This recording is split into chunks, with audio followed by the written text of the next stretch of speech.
नदी। परिचय। सरस्वती नदी पौराणिक हिंदू ग्रंथों तथा ऋग्वेद में वर्णित मुख्य नदियों में से एक है। ऋग्वेद के नदी सूक्त के एक मंत्र 10.75 में सरस्वती नदी को यमुना के पूर्व और सतलुज के पश्चिम में बहती हुई बताया गया है। उत्तर वैदिक ग्रंथों जैसे तांड्य और जैमिनीय ब्राह्मण में सरस्वती नदी को मरुस्थल में सूखा हुआ बताया गया है। महाभारत में भी सरस्वती नदी के मरुस्थल में विनाशन नामक जगह पर विलुप्त होने का वर्णन आता है। महाभारत में सरस्वती नदी के प्लक्षवती नदी, वेदस्मृति, वेद्रवती आदि कई नाम है। महाभारत, वायु पुराण आदि में सरस्वती के विभिन्न पुत्रों के नाम और उनसे जुड़े मिथक प्राप्त होते हैं। महाभारत के शल्य पर्व, शांति पर्व या वायु पुराण में सरस्वती नदी और दधीची ऋषि के पुत्र संबंधी मिथक थोड़े थोड़े अंतरों से मिलते हैं। उन्हें संस्कृत महाकवि बाणभट्ट ने अपने ग्रंथ हर्षचरित में विस्तार दे दिया है। वह लिखते हैं, एक बार 12 वर्ष तक वर्षा न होने के कारण ऋषिगण सरस्वती का क्षेत्र त्याग कर इधर उधर हो गए, परंतु माता के आदेश पर सरस्वती पुत्र सारस्वतेय वहां से कहीं नहीं गया।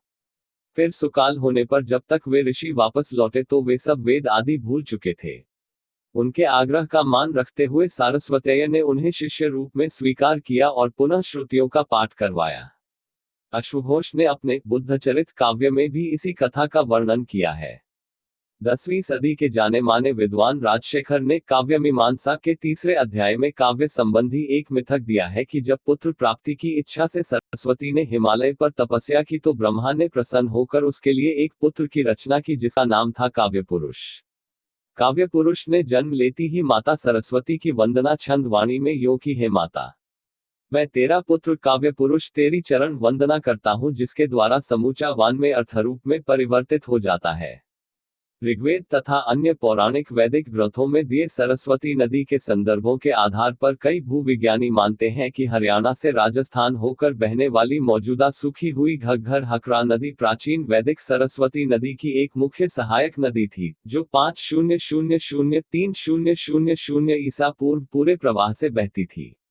उस समय सतलुज तथा यमुना की कुछ धाराएं सरस्वती नदी में आकर मिलती थी। इसके अतिरिक्त 2 अन्य लुप्त हुई नदियां दृष्टावती और हिरण्यवती भी सरस्वती की सहायक नदियां थीं। लगभग 1900 ईसा पूर्व तक भूगर्भीय बदलाव की वजह से यमुना, सतलुज ने अपना रास्ता बदल दिया तथा दृष्टावती नदी के 2600 ईसा पूर्व सूख जाने के कारण सरस्वती नदी भी लुप्त हो गई। ऋग्वेद में सरस्वती नदी को नदीत्मा की उपाधि दी गई है। वैदिक सभ्यता में सरस्वती ही सबसे बड़ी और मुख्य नदी थी। इसरो द्वारा किए गए शोध से पता चला है कि आज भी यह नदी हरियाणा, पंजाब और राजस्थान से होती हुई भूमिगत रूप में प्रवाहमान है। सरस्वती एक विशाल नदी थी। पहाड़ों को तोड़ती हुई निकलती थी और मैदानों से होती हुई अरब सागर में जाकर विलीन हो जाती थी। इसका वर्णन ऋग्वेद में बार बार आता है। कई मंडलों में इसका वर्णन है। ऋग्वेद वैदिक काल में इसमें हमेशा जल रहता था। सरस्वती आज की गंगा की तरह उस समय की विशालतम नदियों में से एक थी। उत्तर वैदिक काल और महाभारत काल में यह नदी बहुत कुछ सूख चुकी थी। तब सरस्वती नदी में पानी बहुत कम था, लेकिन बरसात के मौसम में इसमें पानी आ जाता था। भूगर्भीय बदलाव की वजह से सरस्वती नदी का पानी गंगा में चला गया। कई विद्वान मानते हैं कि इसी वजह से गंगा के पानी की महिमा हुई। भूचाल आने के कारण जब जमीन ऊपर उठी तो सरस्वती का पानी यमुना में गिर गया। इसलिए यमुना में सरस्वती का जल भी प्रवाहित होने लगा। सिर्फ इसीलिए प्रयाग में 3 नदियों का संगम माना गया, जबकि यथार्थ में वहां 3 नदियों का संगम नहीं है। वहां केवल 2 नदियां हैं। सरस्वती कभी भी प्रयागराज तक नहीं पहुंची। अन्य वैदिक ग्रंथों में संदर्भ। ऋग्वेद के बाद के वैदिक साहित्य में सरस्वती नदी के विलुप्त होने का उल्लेख आता है। इसके अतिरिक्त सरस्वती नदी के उद्गम स्थल की प्लक्ष प्रस्रवण के रूप में पहचान की गई है, जो यमुनोत्री के पास ही अवस्थित है। यजुर्वेद की वाचस्त्रेयी संहिता 34.11 में कहा गया है कि 5 नदियां अपने पूरे प्रवाह के साथ सरस्वती नदी में प्रविष्ट होती हैं। ये 5 नदियां पंजाब की सतलुज, रावी, व्यास, चेनाब और दृष्टावती हो सकती हैं। V.S. वाकणकर के अनुसार पांचों नदियों के संगम के सूखे हुए अवशेष राजस्थान के बाड़मेर या जैसलमेर के निकट पंचभद्र तीरथ पर देखे जा सकते हैं। रामायण वाल्मीकि रामायण में भरत के कैकेय देश से अयोध्या आने के प्रसंग में सरस्वती और गंगा को पार करने का वर्णन है। सरस्वती च गंगा च युग्मेन प्रतिपद्य च उत्तरान वीरमत्स्याना भारुंडम प्राविष्टवनम। सरस्वती नदी के तटवर्ती सभी तीर्थों का वर्णन महाभारत में शल्य पर्व के 35वें से 54वें अध्याय तक सविस्तार दिया गया है। इन स्थानों की यात्रा बलराम ने की थी। जिस स्थान पर मरुभूमि में सरस्वती लुप्त हो गई थी उसे विंशन कहते थे। महाभारत में तो सरस्वती नदी का उल्लेख कई बार किया गया है। सबसे पहले तो यह बताया गया है कि कई राजाओं ने इसके तट के समीप कई यज्ञ किए थे। वर्तमान सूखी हुई सरस्वती नदी के समांतर खुदाई में 5500-4000 वर्ष पुराने शहर मिले हैं, जिनमें पीलीबंगा, कालीबंगा और लोथल भी हैं। यहाँ कई यज्ञ कुंडों के अवशेष भी मिले हैं, जो महाभारत में वर्णित तथ्य को प्रमाणित करते हैं। महाभारत में यह भी वर्णन आता है कि निषादों और मलेच्छों से द्वेष होने के कारण सरस्वती नदी ने इनके प्रदेशों में जाना बंद कर दिया, जो इसके सूखने की प्रथम अवस्था को दर्शाती है। साथ ही यह भी वर्णन मिलता है कि सरस्वती नदी मरुस्थल में विनाशन नामक स्थान पर लुप्त होकर किसी स्थान पर फिर प्रकट होती है। महाभारत में वर्णन आता है कि ऋषि वशिष्ठ सतलुज में डूबकर आत्महत्या का प्रयास करते हैं, जिससे नदी 100 धाराओं में टूट जाती है। यह तथ्य सतलुज नदी के अपने पुराने मार्ग को बदलने की घटना को प्रमाणित करता है, क्योंकि प्राचीन वैदिक काल में सतलुज नदी सरस्वती में ही जाकर अपना प्रवाह छोड़ती थी। बलराम जी द्वारा इसके तट के समांतर प्लक्ष पेड़ प्लक्षप्रस्त्रवन यमुनोत्री के पास से प्रभास क्षेत्र वर्तमान कच्छ का रण तक की गई तीर्थयात्रा का वर्णन भी महाभारत में आता है। महाभारत के अनुसार कुरुक्षेत्र तीर्थ सरस्वती नदी के दक्षिण और दृष्टावती नदी के उत्तर में स्थित है। पुराण में संदर्भ सिद्धपुर गुजरात सरस्वती नदी के तट पर बसा हुआ है। पास ही बिंदुसर नामक सरोवर है, जो महाभारत का विंशन हो सकता है। यह सरस्वती मुख्य सरस्वती ही की धारा जान पड़ती है। यह कच्छ में गिरती है, किंतु मार्ग में कई स्थानों पर लुप्त हो जाती है। सरस्वती का अर्थ है सरोवरों वाली नदी, जो इसके छोड़े हुए सरोवरों से सिद्ध होता है।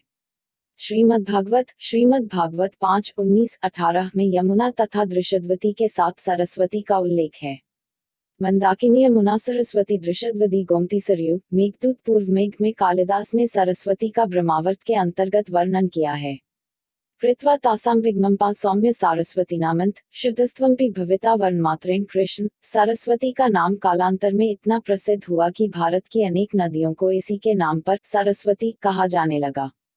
पारसियों के धर्म ग्रंथ अवेस्ता में भी सरस्वती का नाम हरहवती मिलता है। महाभारत में मिले वर्णन के अनुसार सरस्वती नदी हरियाणा में यमुनानगर से थोड़ा ऊपर और शिवालिक पहाड़ियों से थोड़ा सा नीचे आदिबद्री नामक स्थान से निकलती थी। आज भी लोग इस स्थान को तीर्थस्थल के रूप में मानते हैं और वहां जाते हैं, किंतु आज आदिबद्री नामक स्थान से बहने वाली नदी बहुत दूर तक नहीं जाती। एक पतली धारा की तरह जगह जगह दिखाई देने वाली इस नदी को ही लोग सरस्वती कह देते हैं। वैदिक और महाभारत कालीन वर्णन के अनुसार इसी नदी के किनारे ब्रह्मावर्त था, कुरुक्षेत्र था, लेकिन आज वहां जलाशय है। जब नदी सूखती है तो जहां जहां पानी गहरा होता है, वहां वहां तालाब या झीलें रह जाती हैं, और ये तालाब और झीलें अर्धचंद्राकार शक्ल में पाई जाती हैं। आज भी कुरुक्षेत्र में ब्रह्मसरोवर या पहवा में इस प्रकार के अर्धचंद्राकार सरोवर देखने को मिलते हैं, लेकिन ये भी सूख गए हैं।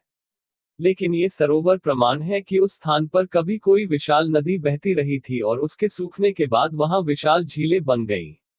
भारतीय पुरातत्व परिषद के अनुसार सरस्वती का उद्गम उत्तरांचल में रूपन नाम के हिमनद ग्लेशियर से होता था।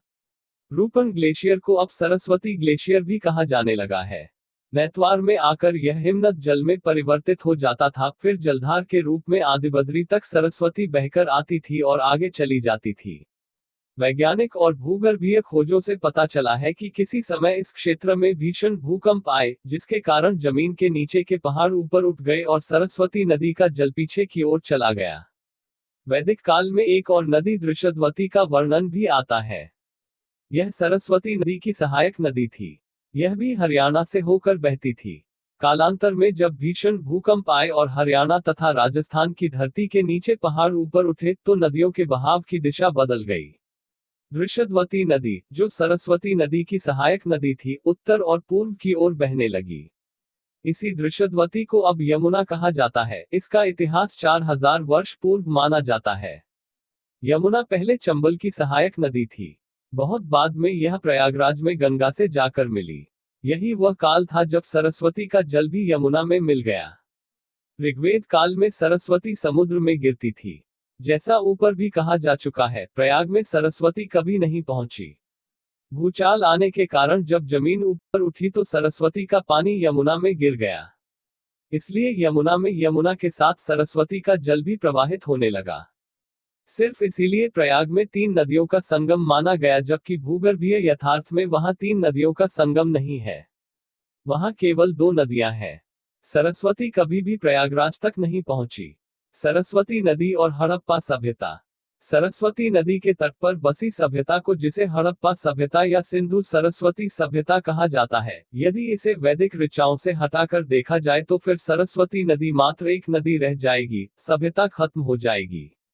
सभ्यता का इतिहास बताता है कि सरस्वती नदी तट पर बसी बस्तियों से मिले अवशेष तथा इन अवशेषों की कहानी केवल हड़प्पा सभ्यता से जुड़ती है।